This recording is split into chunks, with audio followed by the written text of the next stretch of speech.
Hello, hello tout le monde. Bon, on est dans une nouvelle vidéo. Là, on est sur un autre sujet. On change un petit peu du circuit d'eau parce que juste avant, c'était ça. Là, on est passé sur autre chose. Alors, ce que j'ai devant les yeux, c'est bien sympathique. Coco, il a déjà bien avancé sur la chose. Donc, on a reçu d'autres pièces dont on vous avait déjà parlé de Racing Custom Parts. Alors, une autre pièce qu'on vous présente. Donc là, c'est la flange côté admission. Je sais pas quoi dire de plus, hein, Coco, si ce n'est que c'est très quali quand même comme pièce. Hein. Niveau usinage et tout ce qui s'ensuit, c'est extra quali.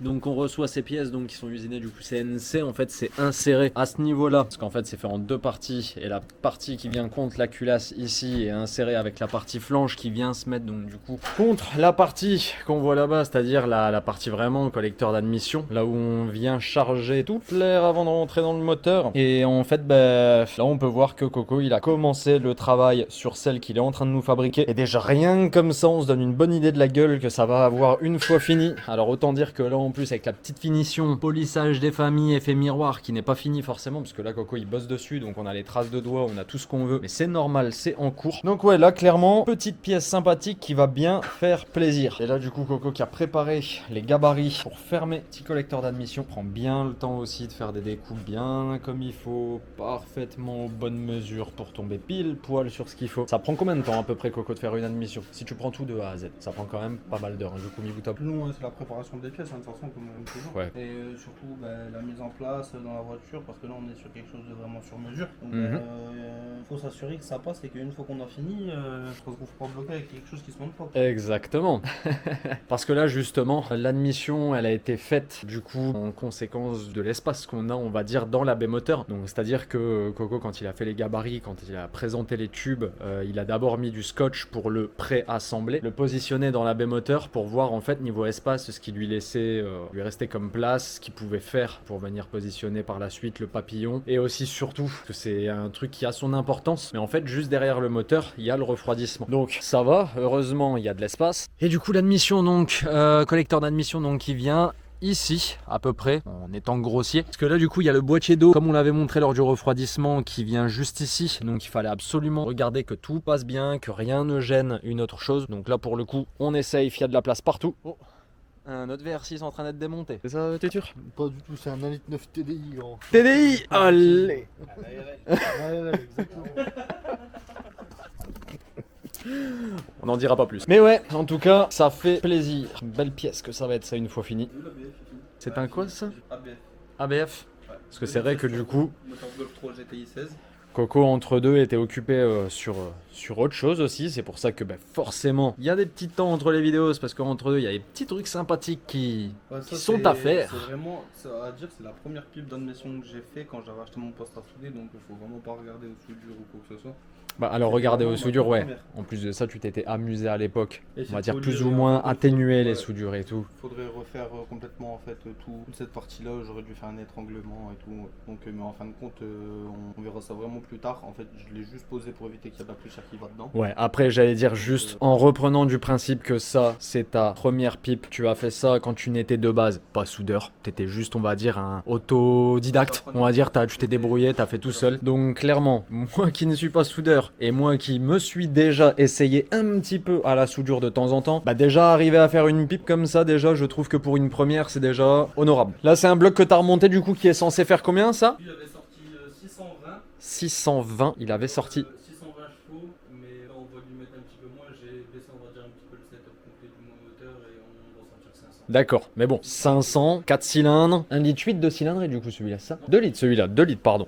Donc ABF, donc Coco me dit 2 litres de cylindrée. Donc 2 litres de cylindrée, on va dire c'est l'équivalent d'un SR20 grossièrement, 500 chevaux là-dedans. J'ai envie de te dire, c'est déjà très beau. Alors évidemment, forgé, piston, bielle, ressort, soupape, plusieurs choses dedans à l'intérieur dont on passera les détails parce qu'il y en a beaucoup. Mais forcément, un 4 cylindres de 500 chevaux, ça se monte pas comme ça, je mets les pièces d'origine et je le fous dans la caisse et roule. Ça fait un petit peu comme avec moi en fait et le SR20, c'est-à-dire que tu mets des chevaux dedans et la première expérience que tu as et que tu comprends vite en fait c'est que c'est la casse qui vient. Donc je dis ça même si notre bloc à nous ne sera pas forgé, mais soit.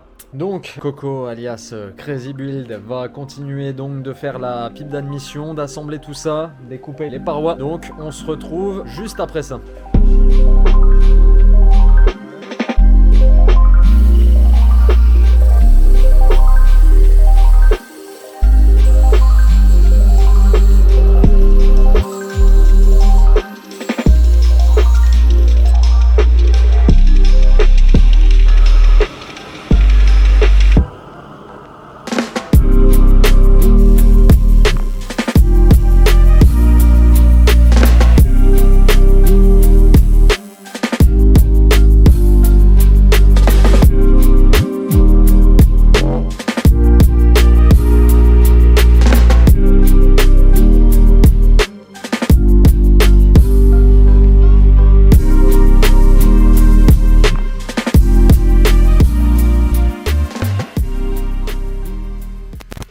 retrouve juste après l'assemblage du coup du collecteur d'admission. J'ai appris en filmant, c'est pour ça que les rushs se sont coupés au moment où Coco avait assemblé plus ou moins soudé les premières parties. J'ai appris qu'apparemment le fait de filmer des soudures, ça pouvait tuer l'objectif de ma caméra, donc ils m'ont demandé, en tout cas conseillé, de stopper ma caméra avant de tuer l'objectif.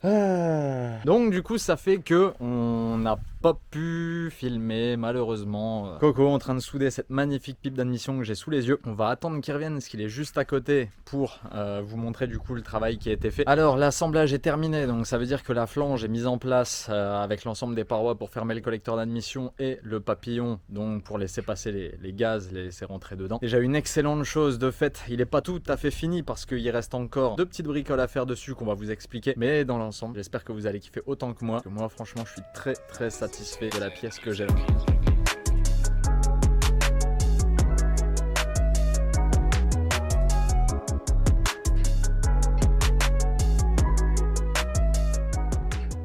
Est-ce que Mr. Crazy Build est satisfait de son taf? Il y a encore un petit peu de boulot de finition à faire dessus parce que toi t'aimes bien le chromètre. C'est ce que j'expliquais justement. T'aimes bien quand c'est poli. Et Donc oui.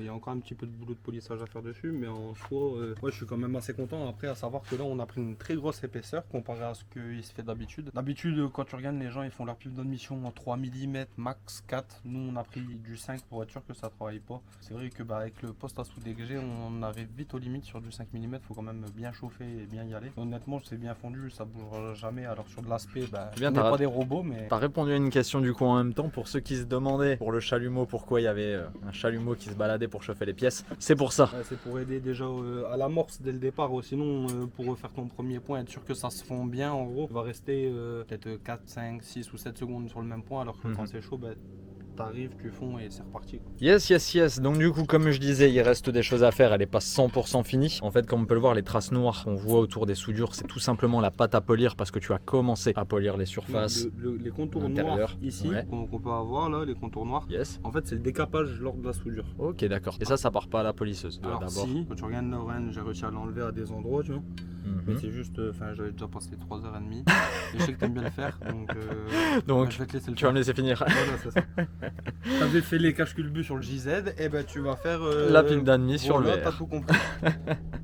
Tiens Stéphane, et sinon, bon courage. Vraiment très belle pièce. Avec la petite bride RCP, magnifique. Alors après, il restera juste 2 choses à faire aussi que j'ai oublié de préciser. C'est aussi, comme tu m'avais dit, de souder les raccords pour les dépressions pour les dashs. Voilà, parce qu'on part sur le montage, il n'y aura pas un seul tuyau en silicone, on va dire. On va être full dash complet sur la caisse, que ça soit pour la flotte ou toutes les dépressions. Je les mets pas tout de suite pour une seule et unique raison, parce qu'on préfère faire d'abord tout ce qui est le système fuel, machin, pour qu'on ait tous nos bons passages. Et après, on les mettra vraiment aux endroits où ça nous gêne pas si on doit les démonter ou quoi que ce soit. Donc c'est vraiment... La dépression, c'est ce qu'on met en place au dernier moment avant de faire le câblage et tout. Donc quand tout ce qui aura été placé sera en place. Ce que vous aurez déjà vu pour la partie montage haut dans la précédente vidéo. Mais justement, on attendait d'avoir fini la pipe pour attaquer à l'heure actuelle ce qui n'est pas fait, c'est-à-dire le circuit d'eau qui n'est pas fini. Vous l'avez déjà vu fini, mais voilà. Maintenant, on a la pipe d'admission aussi. Merci Coco pour ce magnifique taf.